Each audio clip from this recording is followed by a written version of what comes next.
One.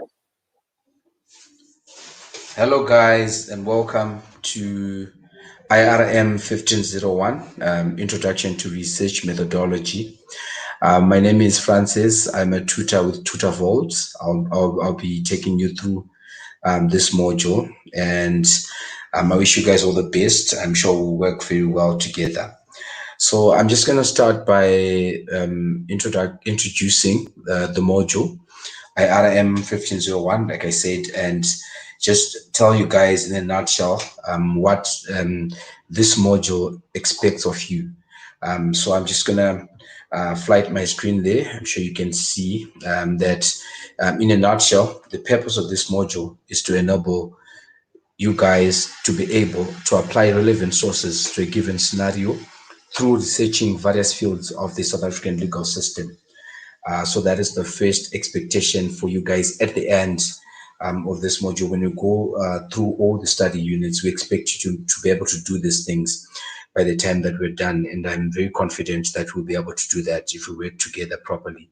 And then secondly, you're expected to apply the basic principles of transformative constitutionalism. This is a very important aspect of your legal studies. You will see that it will come up a lot as we go through your legal studies. So it's a very important concept as well that we will talk about. I think it's in Unit 3, if I'm not mistaken. That's when we tackle transformative constitutionalism. And then we'll talk about that more when we get to that. And then thirdly and finally, you must be able to conduct basic research in global and comparative contexts.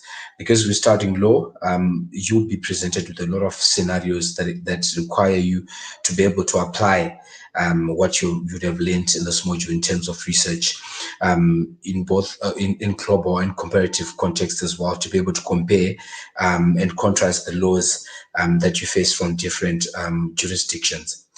So we're just going to move into the Unit 1, which is called Introduction to Law Research or Introduction to Legal Research. This will be the topic for Unit 1. Now, we're going to start off by setting the objectives of this learning unit, what we expect you to be able to do after going through this learning unit. Remember, the things that we've just been speaking about are the things that we expect you to be able to know by the time we're done with the whole study guide.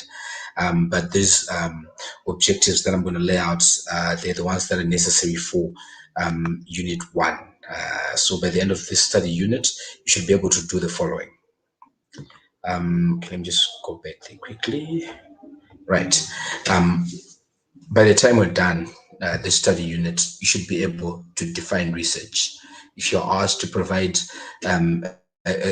a definition of research, you should be able to do that. You should also be able to explain why research is so important. Why are we even doing this? What is the objective of us doing this? So you should be able to give reasons as well as to why research is important. And then thirdly, you'll be expected to be able to distinguish between scientific and non-scientific research. In other words, tell the differences between these two very important concepts as well. And then the fourth thing is you need to understand the basic forms of research. What are the basic forms of research? If a person comes to you and asks you, can you tell me the basic forms of research? You should be able to tell that person.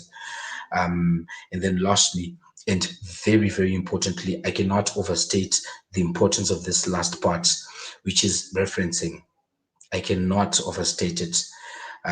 So you need, by the time we're done this unit, you need to be able to reference properly in the format that is prescribed by the College of Law. You see that if any of you have looked at the questions that the question papers that have been asked in the past, they've always said write it in the prescribed format. That is the format that is prescribed by the College of Law. You should be able to do this properly as well. Okay, so we'll just dive right into it, and we go now to the definition of what is research. So we will do this in a very orderly way. We'll go back to the outcomes of the module, and those are the steps that will follow all the way until we're done. Okay, so the first thing, what is research? So there are a lot of definitions out there that you'll find that define research. lots of definitions. What I will ask of you after giving you this definition that I prefer, I'll ask you to come up with definitions of your own so that we see where they're the same, how are they similar, how are they different, and how do they all contribute to this monster that we call research. Okay, so according to this definition that I have, research is the systematic investigation into and study of materials and sources in order to establish facts and reach new conclusions. I like the last part that says new conclusions, because you will find as you read on that you might have to do research in areas that have been researched in before, but there's always a space, there's always a gap, there's always an opportunity for you to come up with new conclusions on the things that are about, for example, global warming. So I'm not going to get into that myself. You can, because the idea is to get as much information as possible. So there's a gap, there's space, and there's an opportunity for you to come up with new conclusions and new information. So by the way, let me just go back. You see that icon of a book there. This is how we're going to do things in IRM 1501.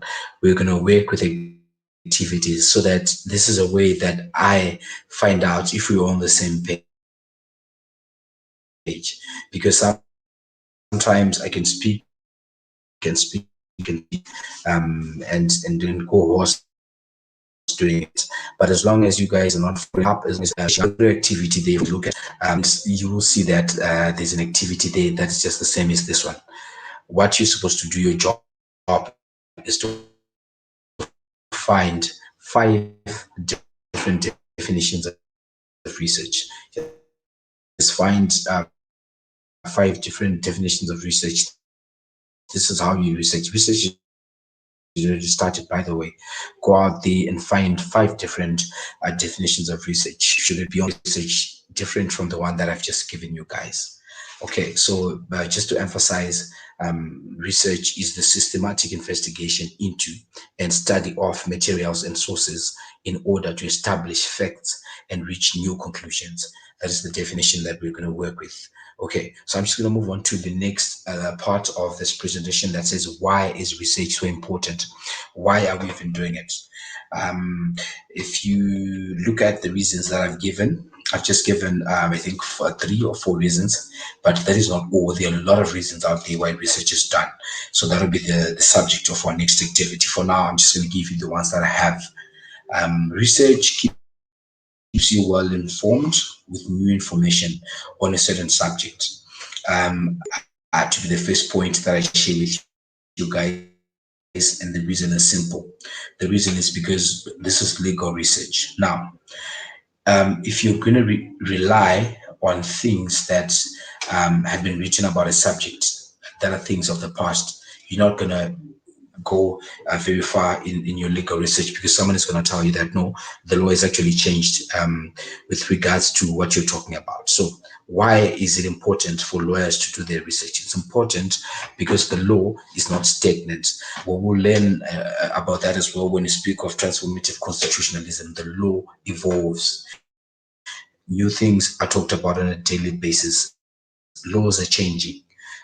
New ordinances are passed. Why? Because we try by all means to bring our law to the level that we want our societies to be on. We want to live in a certain way that pleases or that conforms to our societal standards. So the law cannot be stagnant. As a result of that, you have to keep doing your research so that should there be any changes in the law, you are aware of those changes, and you'll not be a person that comes in a court, for example, and speaks about things that already that have changed or that are in the past. So that is a very important point as well on why research is important.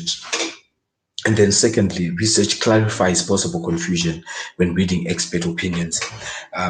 You will note that when I remember back in the day when we used to attend classes, before you get into a lecture, if you read on a subject yourself, when you get in there, and then the lecturer starts explaining it, you start now to see things. Oh, this is what they meant about that. This is what they meant, because you already have information of your own. So nothing is going to confuse you. That's an important point as well as to why research is important. And then thirdly, research is a tool for building knowledge and facilitating learning. This is how we learn. This is how we build ourselves up as people. This is how we build ourselves up as lawyers, by consistently getting more information on the things that affect us. So that is the third reason that I've chosen. Now, if you refer to like I've highlighted there, you will see many more reasons that have been given on why research is important. So those are the things that I want you guys to go back to and just look at other reasons that have been given by that have been given in the study guide as to why research is important as well. And the reasons are endless. Go out on your own, find more reasons on why you think research, especially legal research, is important. So that is the second thing on our outcomes. I'm going to move on to the third item, that is scientific research. Very important as well. Very important as well. What is scientific research? So I'm just going to get into there and say the best way to look at this is how I look at it. This is how I want you guys to look at it as well, because it helps you understand it better. The best way to look at this is to employ what I call a four-part view of scientific research. What are the four things? These are the four things that you need to know. These are the four things that you need to understand. These are the four things that you need to keep at your fingertips. The first one, scientific research is always based on facts. That is the first clear, non-negotiable fact. Scientific research is always based on facts. Secondly, scientific research is logical and objective. That means it follows a certain sequence and it is always objective. And third part is it is always motivated by a desire to provide certainty. The person that goes out to do scientific research always wants to come back with results that are certain. And just to sum it up on these results of scientific research have to be precise and measurable. In other words, if you go out there and conduct scientific research, when you come back, if I ask you, can you drop a graph for me? Can you tell me through a pie chart what you found? Should be able to do that. Should be able to tell me so many people are saying this. So many people are saying this. Those are results that are precise, to the point, and measurable. That is the definition of scientific research. So remember the four parts. It is always based on fact. 1, 2, it is logical and objective.